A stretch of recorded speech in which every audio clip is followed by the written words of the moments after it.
Você está assistindo o programa Panorama Brasil. Sejam todos muito bem-vindos. Eu sou Rony Curvelo.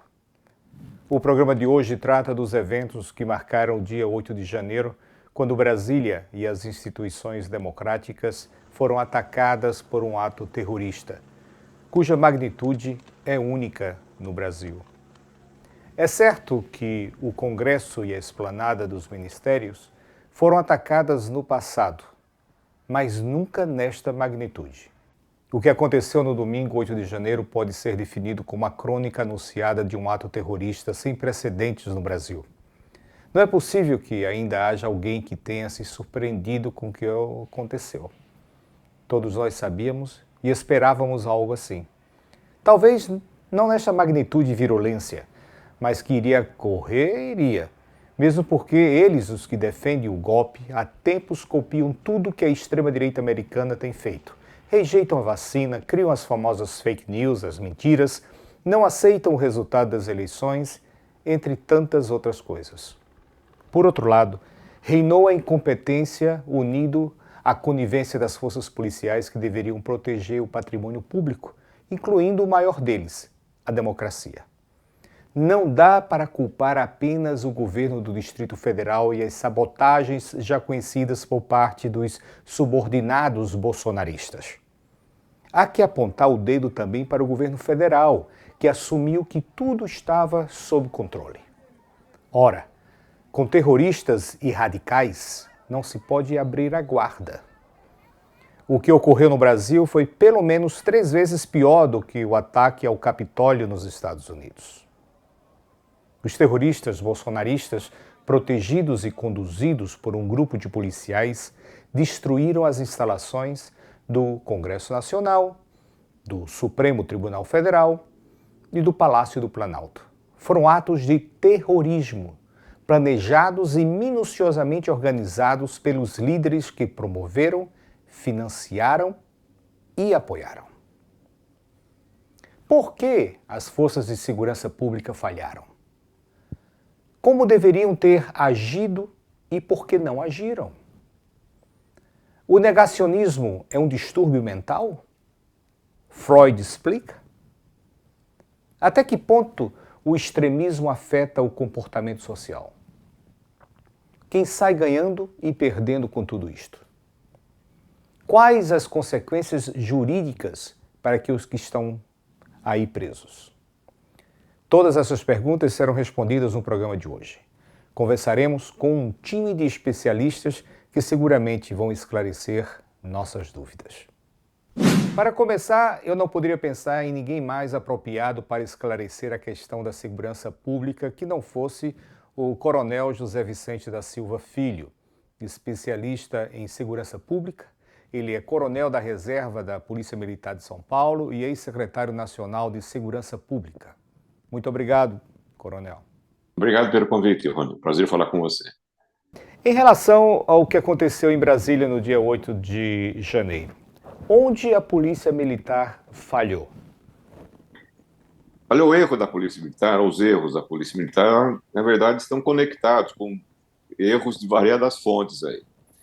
A Polícia Militar, primeiro, ela errou porque não levou em consideração as informações vindas da Agência Brasileira de Inteligência na manhã do domingo. Na verdade, as informações já estavam sendo disseminadas por uma relação do Sistema Brasileiro de Inteligência, especificamente para o Subsistema de Inteligência de Segurança Pública.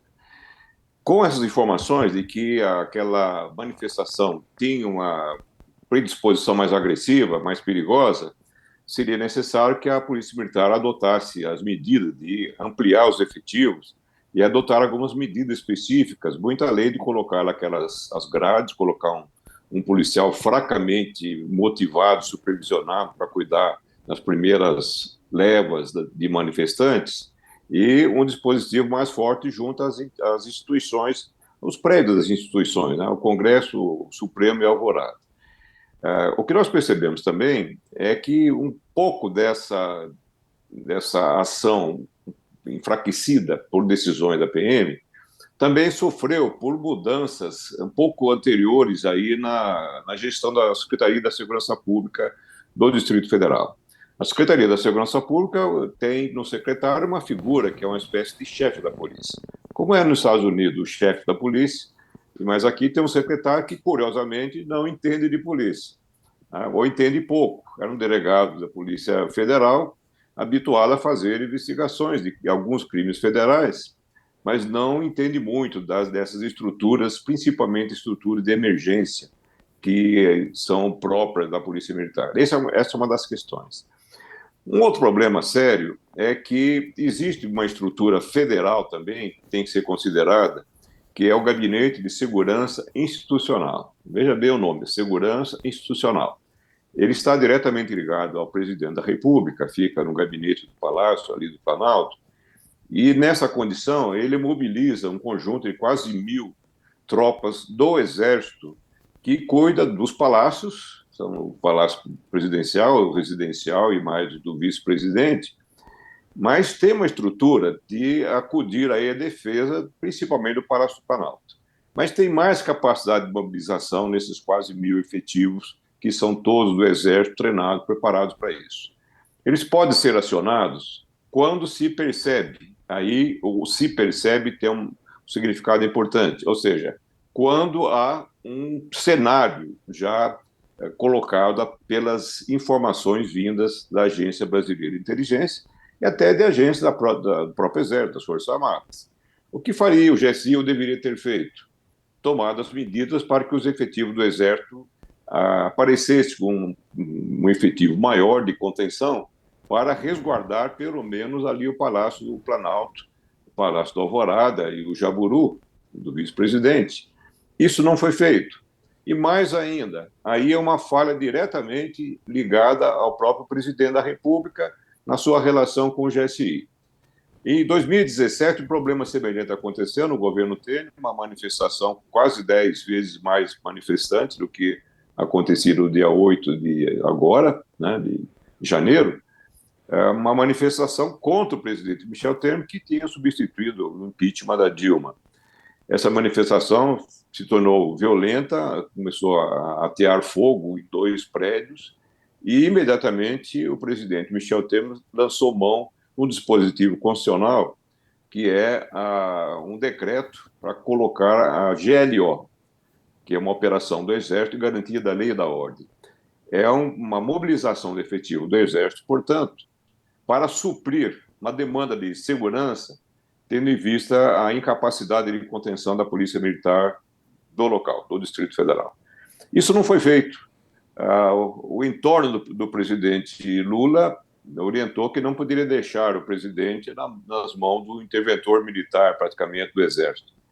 E essa narrativa, infelizmente, acabou sendo vencedora. O presidente preferiu fazer uma intervenção federal na segurança, Secretaria da Segurança do Distrito Federal, mas aí o problema já tinha acontecido, já tinha esfriado, estava simplesmente fazendo a prisão das pessoas.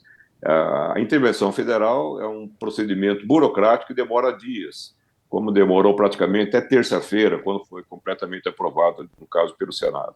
Então, a medida urgente, necessária, era a mobilização das tropas federais.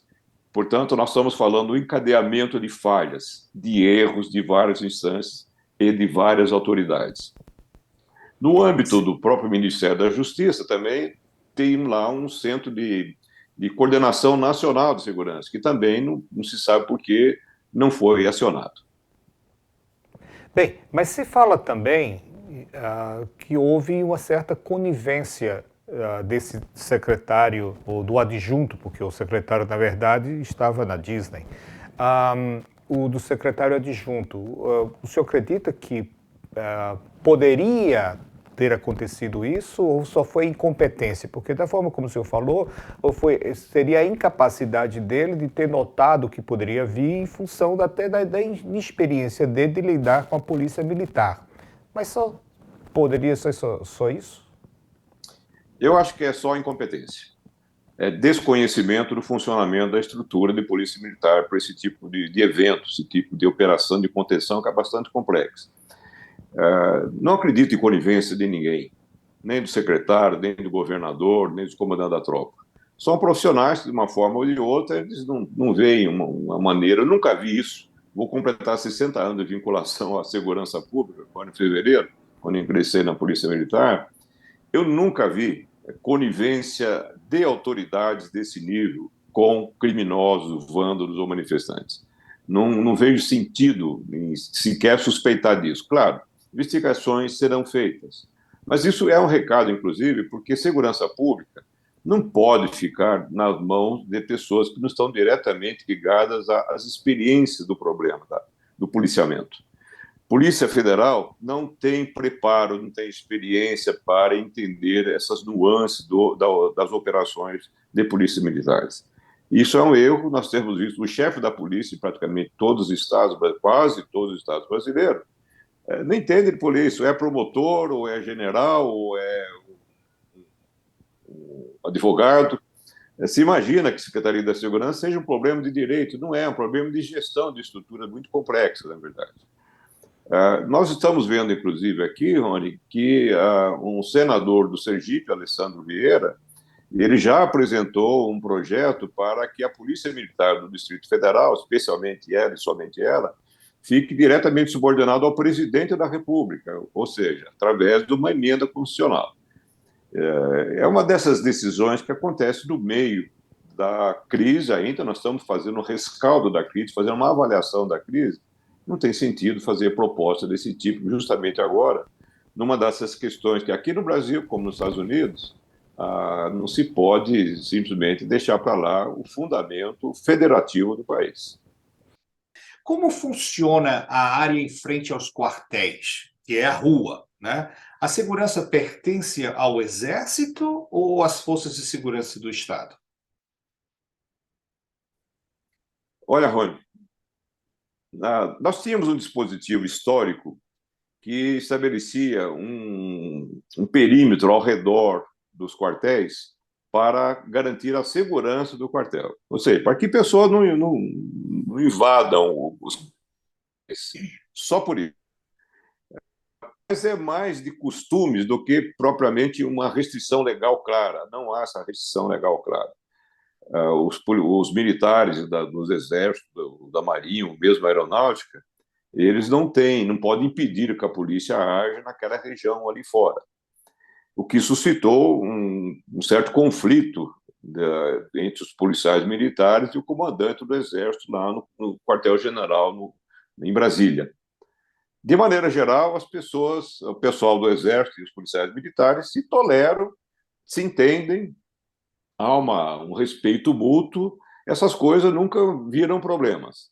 Houve apenas uma tentativa, já que o interventor da Segurança Pública no Rio de Janeiro, que aliás, é um jornalista, entende menos ainda de segurança, ele foi pedir ao general lá do Comando Militar do Planalto para, na noite, acho que era na noite do dia 8, para tirar as pessoas que estavam acampadas ali em volta do quartel.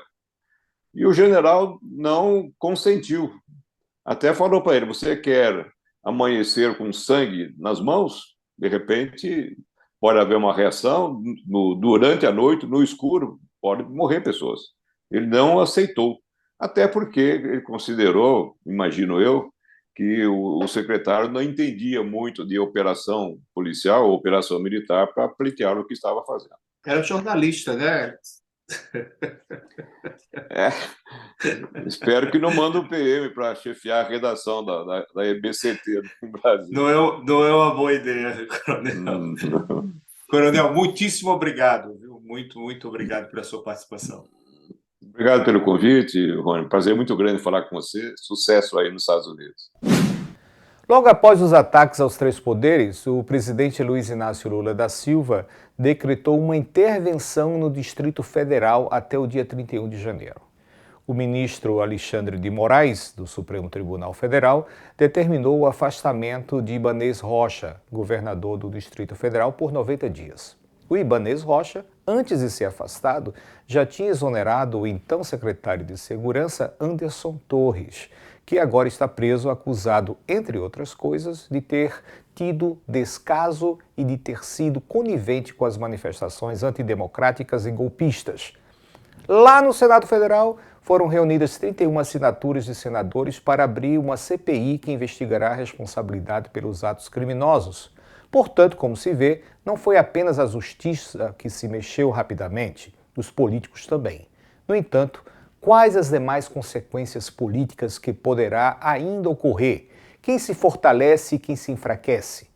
Bolsonaro perde a liderança da direita? Lula começa o mandato com mais força e capital político? Para conversar sobre o tema, convidamos o professor Francisco Serralvo, pesquisador, professor e diretor da Faculdade de Economia e Administração da PUC, em São Paulo. Muito obrigado, professor. Olá, Rony. Agradeço aí o convite, um prazer de falar com você. As instituições da democracia brasileira saem fortalecidas ou enfraquecidas depois do ataque? As instituições democráticas brasileiras já vinham se deteriorando já há algum tempo.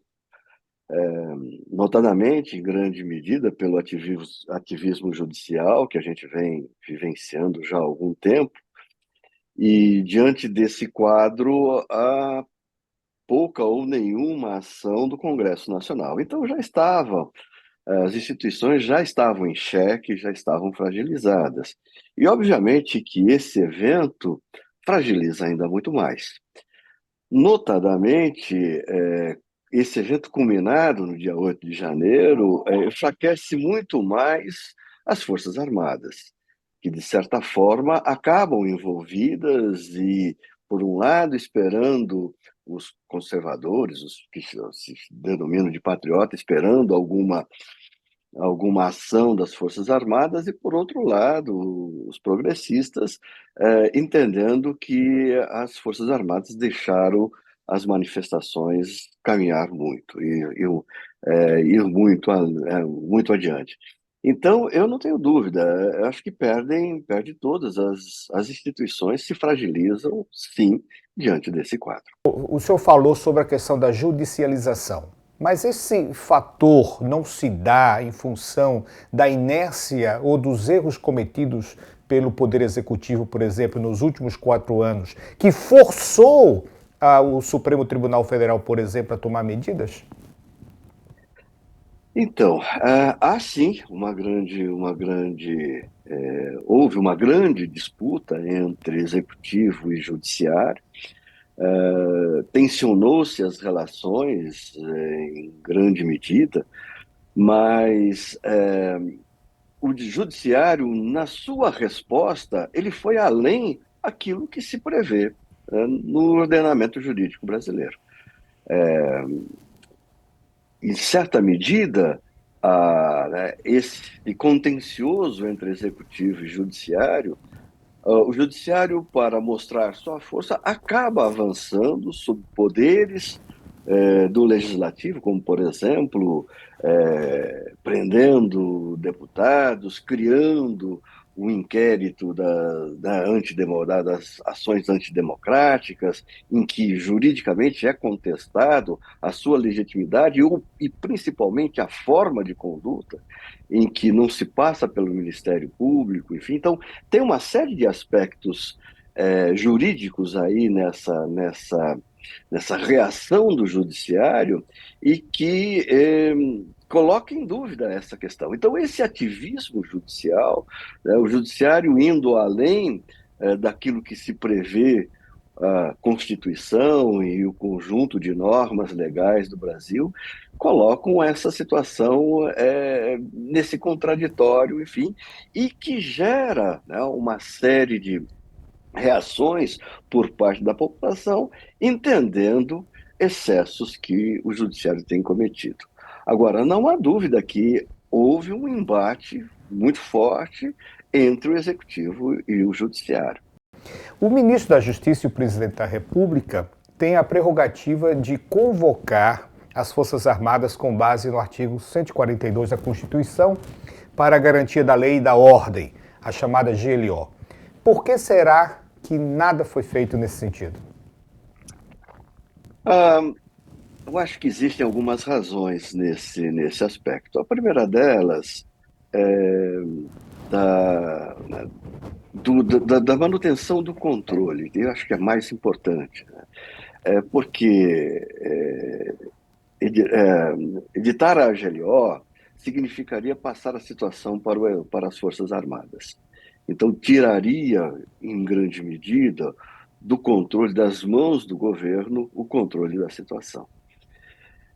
Então, a intervenção permitiu ao governo ter um controle maior, inclusive ele nomeando um civil para ser o interventor em Brasília. Então, eu creio que a principal razão foi a questão de manter o controle, já que se vai para o Exército, se vai para as Forças Armadas, melhor dizendo, passaria para os comandantes das Forças Armadas a condução de toda a situação, e creio que o governo não pretendia esta situação. Além do mais, há a questão de que, não que tenha sido um fato isolado, mas um fato muito violento, e sim, sem sombra de dúvida, mas não em grandes proporções que justificasse a instituição da GLO. Nós falamos sobre a questão do enfraquecimento ou fortalecimento da democracia brasileira, mas e agora? Enfraquecimento ou fortalecimento do Bolsonaro e do bolsonarismo? Eu acho que o evento em si, do dia 8 de janeiro, não altera, nem fortalece, nem enfraquece o Bolsonaro. Acho que o Bolsonaro sai desse episódio com a mesma força, enfim, a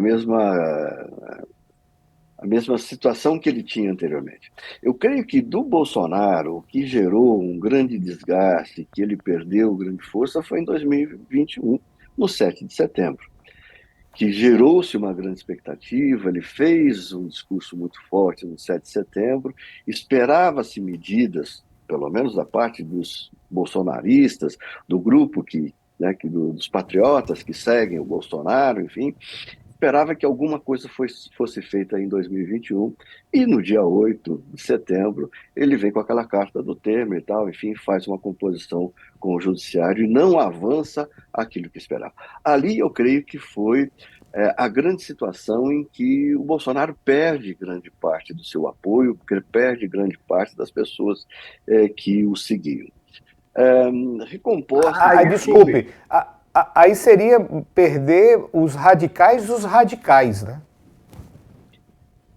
Eu não sei se seria só os radicais.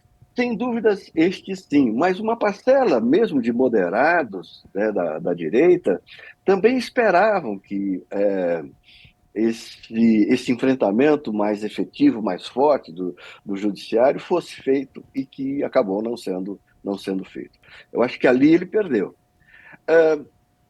Com a eleição e com agora, né, ele entregando o cargo, o que a gente observa é que os que continuam fiéis ao Bolsonaro transferiram a responsabilidade para as Forças Armadas e não para o Bolsonaro.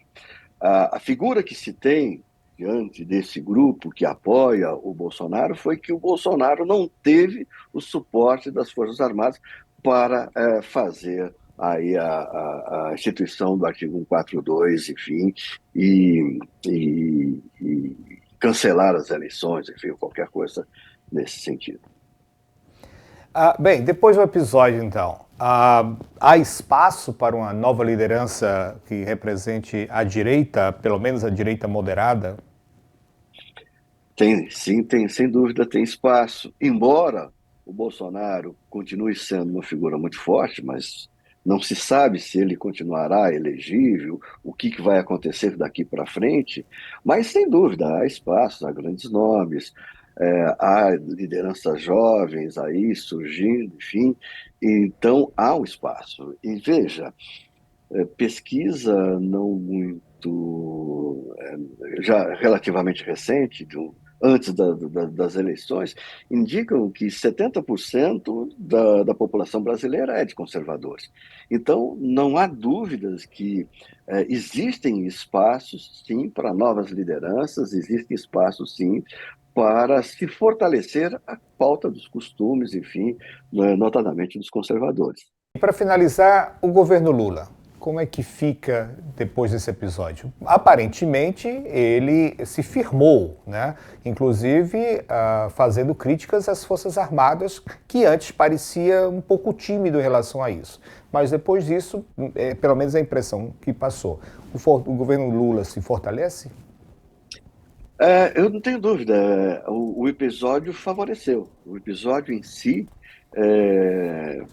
permitiu que o governo reagisse rapidamente, tomasse as medidas para controle da situação. Acabou sendo bom para o governo, porque elimina aquela fonte de resistência que parecia ser interminável das manifestações pacíficas diante dos quartéis, embora com propostas, né, ou com bandeiras pedindo intervenção antidemocráticas, ou seja, pedindo intervenção, enfim, mas era um ponto de resistência estabelecido, né, contra o governo Lula, e isso acabou. Então, foi um episódio que acabou favorecendo politicamente o governo nesse sentido. Agora, nós temos que entender que esse ato foi um ato político. E como um ato político, além das investigações policiais, né, envolvendo a justiça, etc., é um ato que precisa ser investigado pelo Congresso. Então, o Congresso precisa fazer essa investigação. E a importância disso ser investigado pelo Congresso no sentido de dar, inclusive, e o quanto que o governo vai apoiar isso daí, essa investigação no Congresso, poderá fortalecê-lo ou não. Se o governo não quiser tentar evitar que haja uma CPI, que isso seja investigado, etc., enfim, poderá vir a fragilizar. Mas, no momento presente, nesse momento, eu não tenho dúvidas que o governo saiu fortalecido dessa situação. Muitíssimo obrigado pela sua participação. Muito obrigado, um prazer revê-lo. Agradeço muito aí essa oportunidade e sempre é bom falar com você, sempre é bom a gente fazer algumas reflexões sobre a realidade brasileira. Lamentavelmente, o terrorismo constitui uma parte muito importante da história da humanidade. Está presente em todas as partes, em diferentes escalas, mas está lá. A definição do terrorismo é igual em todas as línguas, uma série de atos de violência executados para instalar o terror e causar medo. Um método cruel e medieval associado ao mal, ao sofrimento e à morte, que pode ser definido como um fenômeno político, cujo propósito é aniquilar ou assustar os rivais. O que leva um sujeito ou um grupo de indivíduos a cometer horrendo ato? Nossa próxima convidada é a doutora Mônica Machado, psicóloga, palestrante, formada com pós-graduação em psicanálise e saúde. Muito obrigado, doutora Mônica. Eu que agradeço o convite. Boa tarde. Bem, vamos começar sobre definindo o que é um comportamento psicopata. O comportamento psicopata, a gente já está ali no início, né? Vem da psique, e psicopata, ele é um comportamento que ele não é uma pessoa que ela não é sociável a ponto de estar dentro de uma normalidade psíquica. Ela é uma pessoa com uma doença psíquica, falando a grosso modo, né? E dependendo de onde esteja essa pessoa psicopata, ela causa um dano maior, né? Às vezes as pessoas ouvem falar que psicopata é um serial killer. Também, esse é o psicopata, assim, no maior nível. Mas tem também, porque ele mata, né, em série.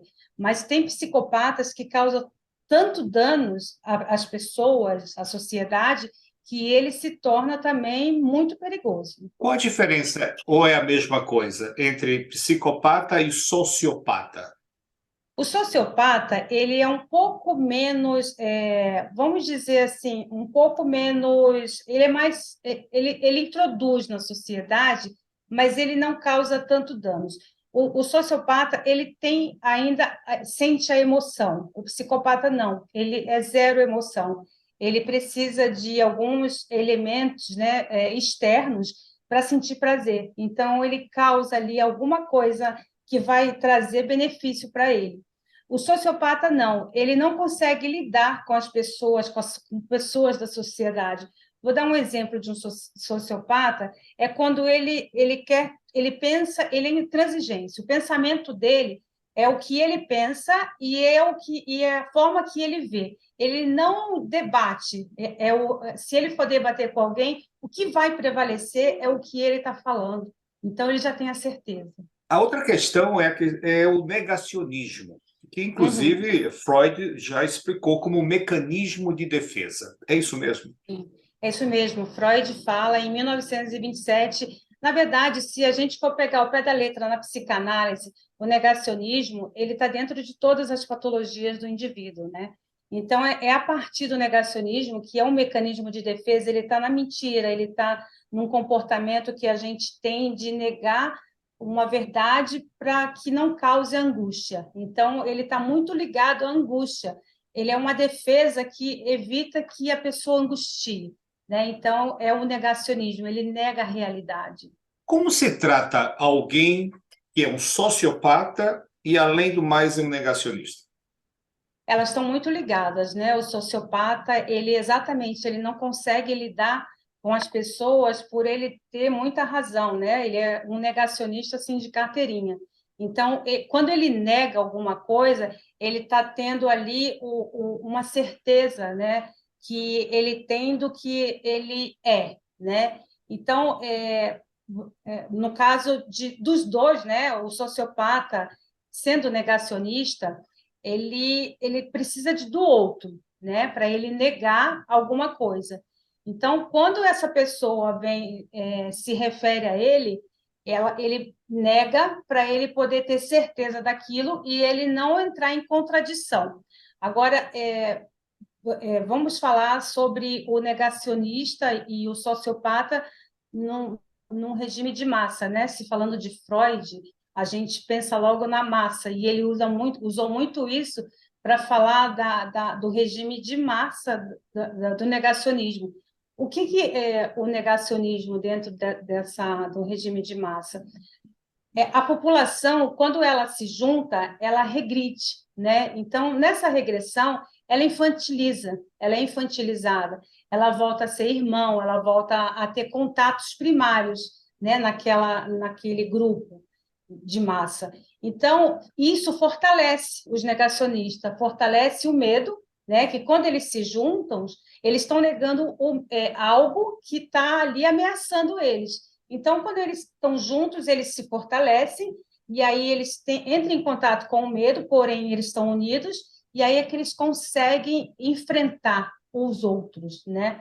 A grande massa. Nós estamos falando aqui de comportamentos, certo? Sim. Então, se você vai... normalmente isso acontece nas igrejas evangélicas e com todo o respeito a elas e aos seus fiéis. No entanto, quando você vai lá, existe como uma doutrinação enorme, um transe, às vezes, que acontece. Nas religiões afro também acontece a mesma coisa. E, no caso político, nós vimos muito na questão do Bolsonaro, apesar de que muitos dos seus apoiadores já vêm também dessa igreja evangélica, já estão suscetíveis a esse tipo de comportamento, mas o que se vê é uma coisa assim, meio esquisita, tentando falar com extraterrestres, fazem aquele mesmo movimento de orações e aos gritos e aos berros. Eu queria tentar entender o comportamento dessa relação que tem entre essa crença e a defesa do que acreditam ter através desses movimentos exacerbados. Então, aí a gente vai falar da crença religiosa, né? Todo indivíduo, ele precisa de uma crença, de uma fé, né? Para ele poder enfrentar alguns obstáculos, né? E atingir os seus objetivos. E quando a gente fala de uma igreja evangélica na qual ela domina ali as pessoas, né? Que estão ali, que vão ali buscar ajuda.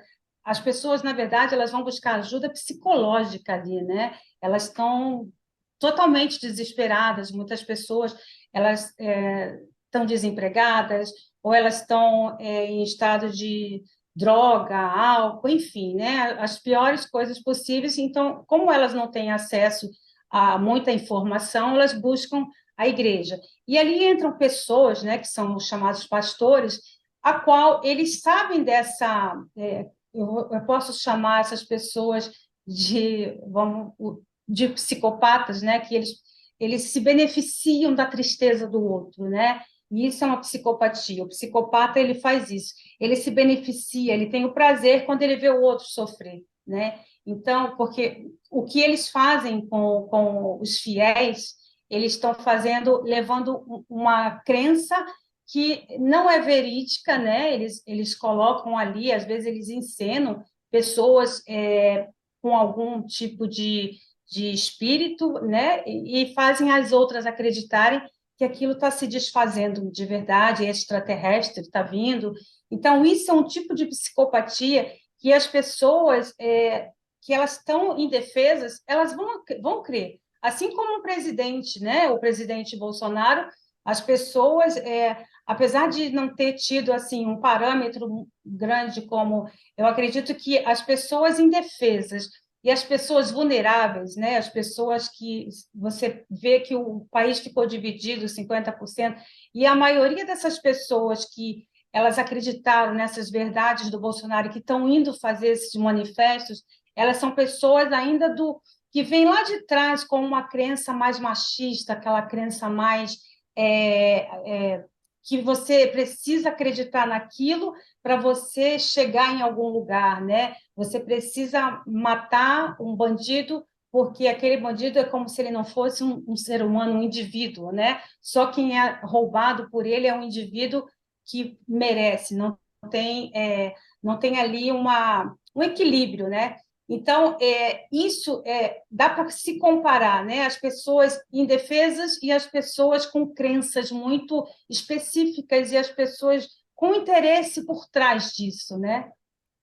Muito É bem. um pouco pesado, mas é exatamente assim que funciona.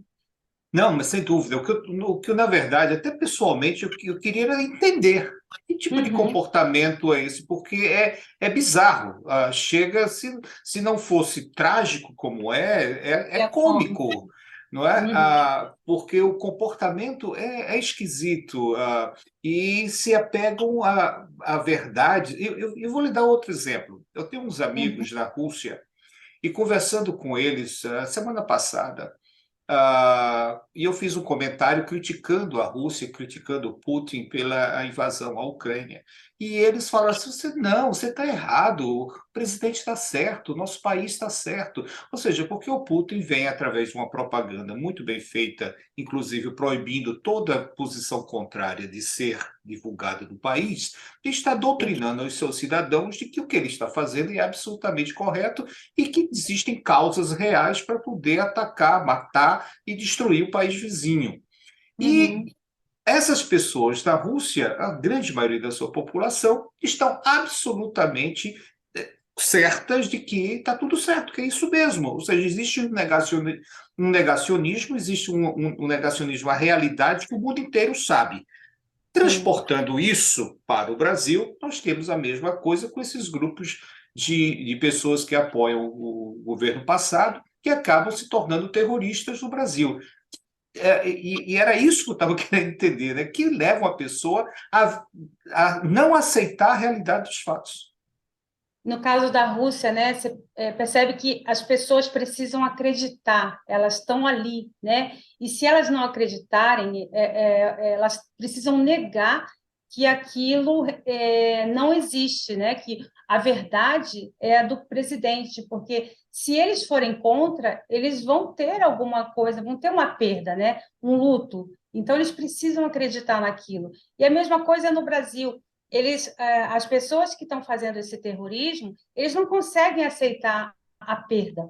E o luto que eles estão fazendo é exatamente esse manifesto, né? Essa agressividade, a agressividade deles estão exposta, é um act out, né? Que eles estão colocando ali eles estão colocando em prática, né? O que eles pensam e eles não aceitam essa perda. A perda de quê? De que a gente precisa evoluir, de que a gente precisa dar continuidade, que a felicidade é isso, né? A gente vem aqui nessa vida para ser feliz e a gente vai evoluindo e conforme a gente vai conquistando um espaço, né, no mundo, na sociedade, a gente vai ter pequenos momentos de alegria e felicidade. E essas pessoas, elas estão muito obcecadas naquilo ali, que tem que ser daquela forma. Então, elas estão adoecidas, né, nitidamente. Perfeito. Conversamos com a doutora Mônica Machado. Muito obrigado, doutora Mônica. Obrigada, eu que agradeço. Os fascistas têm pouca preocupação com questões políticas concretas e tangíveis. Se mobilizam contra o princípio democrático. Usam de irracionalidade, agressividade, violência e tendem a regredir aos patamares civilizatórios. Usam também de autoritarismo, propaganda com repetição contínua e sempre têm um líder hipnotizador, autoritário, narcisista, afastado da ideia de amor e que se mostra como uma figura de um homem comum. Esta definição não é minha, é de Freud. Há um livro que eu recomendo intitulado Os Engenheiros do Caos, do italiano Giuliano da Empoli. Mostra que os algoritmos potencializam o engajamento a partir de mentiras, teorias da conspiração, irracionais e de sentimentos negativos como ódio, medo e ressentimento. O que eu gostaria de entender, e estou seguro que muitos de vocês também, em quais circunstâncias um indivíduo tem um comportamento que contradiz a racionalidade.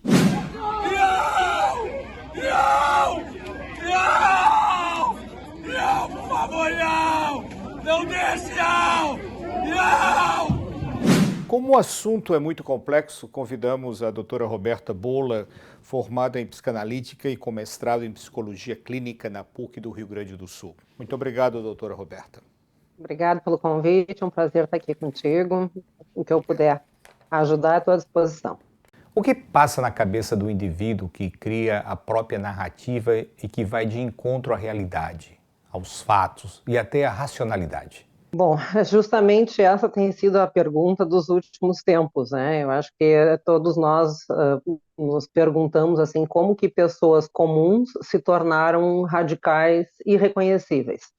Eu acho que todos nós presenciamos isso, até mesmo dentro dos nossos grupos familiares, de amigos. E o que diz, então, a psicologia sobre isso? A psicologia fala sobre dissonância cognitiva. Então, assim, o que seria a dissonância cognitiva? A pessoa, ela sente a necessidade de dar coerência às suas crenças e mesmo quando as suas ideias não estão, digamos, em consonância com os fatos, né? Então, o indivíduo, ele só consome aquelas notícias, ele só se engaja com aquele pensamento que acaba por confirmar aquilo que ele já tinha anteriormente como uma convicção. Então, nós vimos, por exemplo, esse avalanche de fake news, das pessoas assumindo uma série de verdades, né, como algo realmente irrefutável e não tendo, digamos, um juízo crítico com relação a isso. Então, tudo aquilo que não diz respeito à sua forma de pensar, aquele indivíduo acha que está errado, né? Que é irreal ou até mesmo que deve ser assim aniquilado, que foi o que aconteceu, infelizmente, com a situação dos três poderes recentemente, né? Então, assim, é a ideia de... É como se o indivíduo visse aquela notícia e pensasse como é que isso pode ser falso se diz exatamente aquilo que eu penso, né? E não necessariamente aquilo que o indivíduo pensa é o real, né? Ou o científico, como nós vimos, por exemplo, com o caso das vacinas. Agora, essa questão tem muito a ver, pergunto, com o fato de uma pessoa ser mais forte, mentalmente forte do que a outra, ou essa não é a expressão correta que definirá aquele que se deixa levar pelo outro, ou seja, o outro tem uma capacidade maior, isso é explicado na psicologia? Sim, eu não colocaria dessa maneira, assim, como uma pessoa que ela tem maior ou menor, digamos, possibilidade de entender de uma outra maneira. Eu acho que sim falta uma habilidade de avaliação, né? Assim, uma habilidade de avaliação, por exemplo, eu falava ali atrás sobre a questão das fake news. Aquele indivíduo tem uma habilidade de avaliação se a fonte da informação é verdadeira. Para ter essa habilidade de avaliação, o indivíduo precisa ter, primeiramente, um grau de educação, cultura e conhecimento um pouco fortalecido, para que ele tenha essa capacidade de arguição e crítica. E, infelizmente, a gente não tem isso como uma característica geral da população. Então, ainda nós temos uma dificuldade de avaliação das fontes. Então, assim, eu diria que essa é uma das causas daquilo que a gente passou a chamar de negacionismo. Então, uma das causas do negacionismo é justamente o baixo grau de educação, conhecimento e cultura de uma maneira geral. Existe a hipnose coletiva? Existe, mas não dessa forma como popularmente está sendo falado. Eu tendo a pensar muito mais sobre a necessidade que as massas têm de ter um salvador, né? De ter uma figura paternalista que está ali e irá dar conta de tudo. Então, essa é o que é? Primeiro, uma necessidade daqueles que estão se sentindo frustrados, que estão se sentindo impotentes perante a cena social. Essa necessidade de paternalismo trouxe essa ideia do mito. Isso ficou muito reforçado nos últimos tempos, e a necessidade de se identificar com um líder que ele não vai dividir a cena do poder. Esse mito, ele tudo sabe, ele centraliza de certa forma e, principalmente, ele ridiculariza as outras figuras de poder, como uma tentativa até mesmo de se sobressair, né? de se sentir superior aos outros. E aí houve uma tentativa de ridicularização, inclusive, dos três poderes no Brasil. Então, essa diferença começou a aparecer já há algum tempo e acabou resultando com esse ato de vandalismo que, infelizmente, nós presenciamos agora recentemente. A senhora falou sobre a questão do conhecimento, intelectualidade. Muito bem, mas é sabido, e isso não é nenhuma ofensa que eu faço, porque se vê, e é um político que está aí há 30 anos ou 32 anos no poder, fazendo parte, é sabido que o ex-presidente Bolsonaro ele tem uma capacidade intelectual muito limitada. Como é que alguém assim pode dominar tanta gente que fica... Se a senhora observar lá no famoso cercadinho, não só lá em Brasília, mas agora em Orlando também, às vezes a gente vê umas participações dele e se escuta as pessoas como se estivesse numa igreja. Sim, amém, amém, amém, sim, é isso mesmo.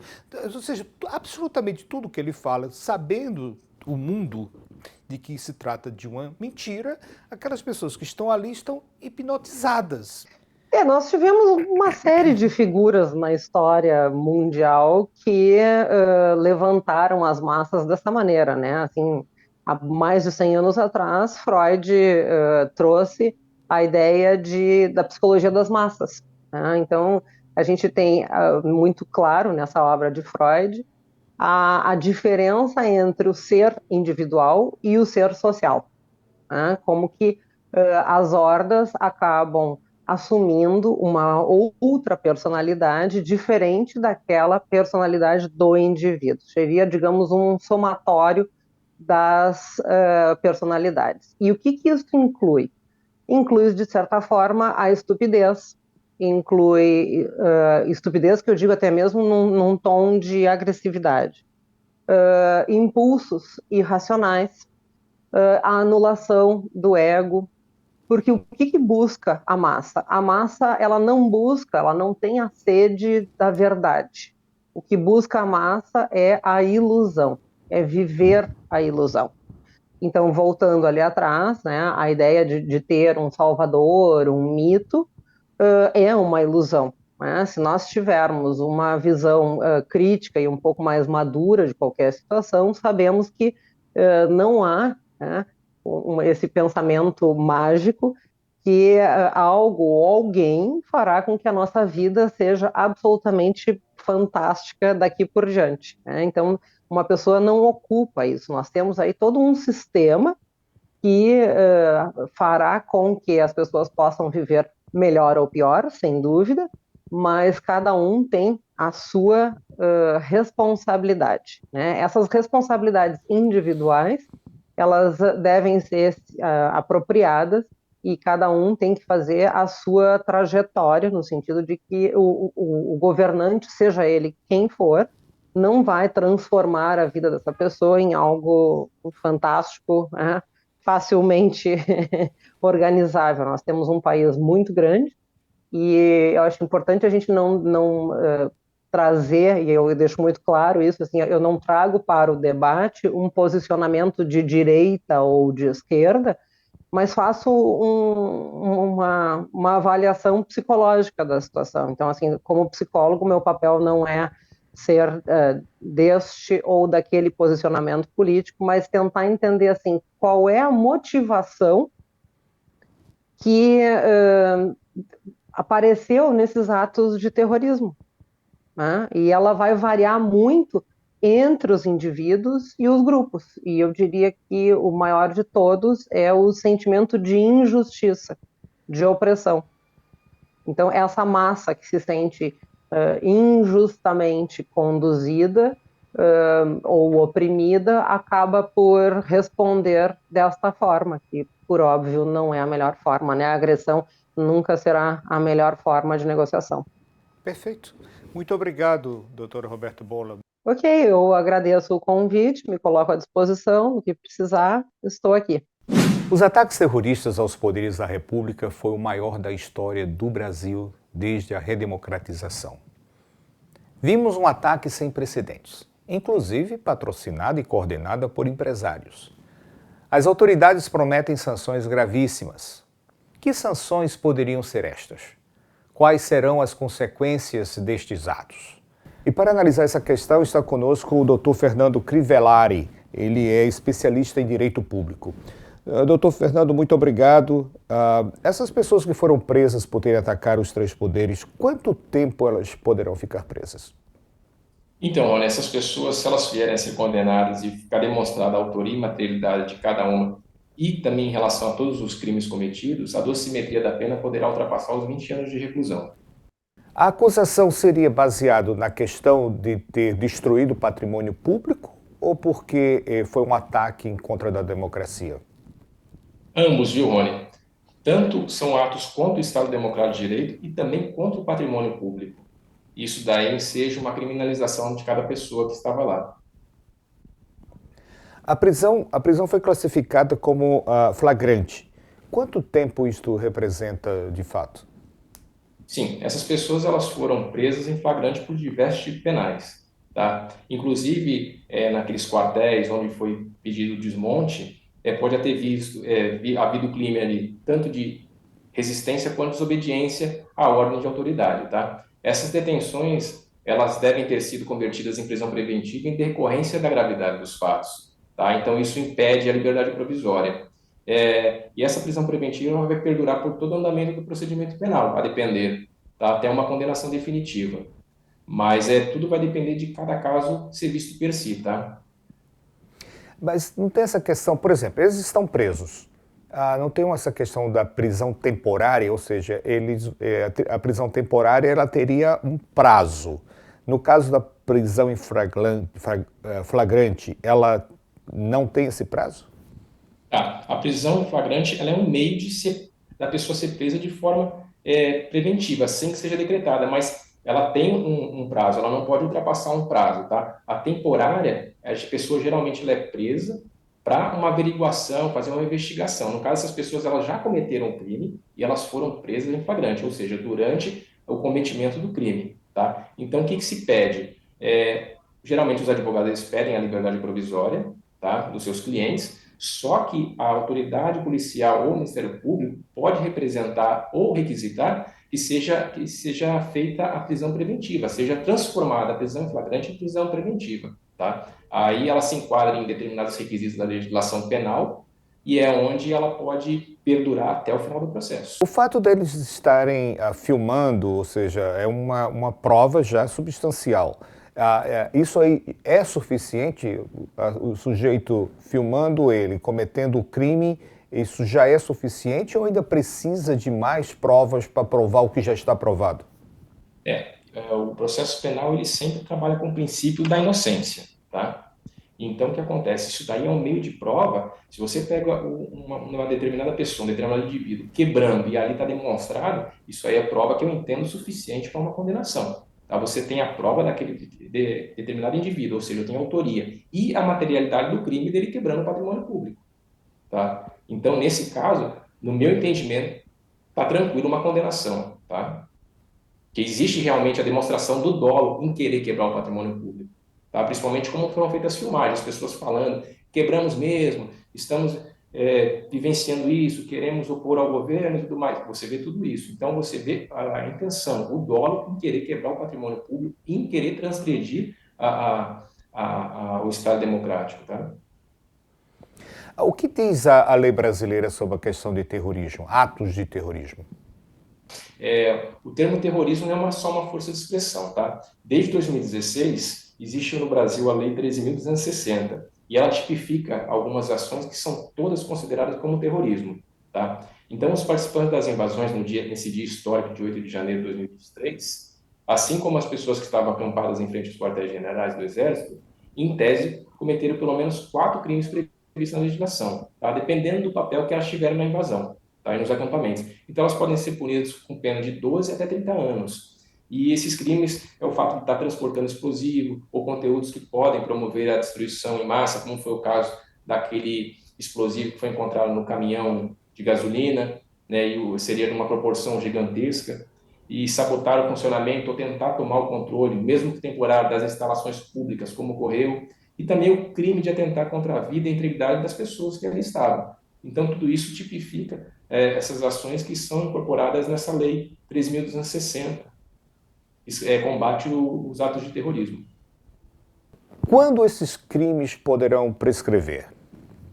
Então, cada crime em potencial ele tem o seu tempo de percurso para poder prescrever. Então, a gente tem alguns atos que eles interrompem, outros que suspendem essa prescrição. Então, tudo vai depender do andamento do Poder Judiciário na tramitação desses processos. Tá? Então, por exemplo, esses crimes que são de maior potencial e têm um maior peso, logicamente eles vão prescrever com um tempo maior. Tá? Mas tudo vai depender da celeridade do processo até vir uma condenação definitiva. Conversamos com o Dr. Fernando Crivellari, especialista em Direito Público. Muito obrigado, Dr. Fernando. Muito obrigado pela atenção. O movimento de extrema-direita é global e as suas ações visam conseguir, pela força, uma intervenção militar que ponha fim às instituições democráticas. Nos Estados Unidos, falharam e no Brasil também. Mas até quando? Este movimento é como um vírus, se muta e cada vez mais fica forte, modificando suas táticas de ataque, aprimorando-as. Os terroristas também se aperfeiçoam. Essa tentativa de golpe é um aviso a todas as nações, especialmente as latino-americanas, que são mais suscetíveis a esse tipo de aventura. Todo este movimento que ocorreu nos Estados Unidos e no Brasil devem ser tratados e combatidos, como já estão sendo, de forma implacável e com todas as forças que a lei oferece para estes casos. Muito obrigado por ter me acompanhado no programa de hoje. Até a próxima.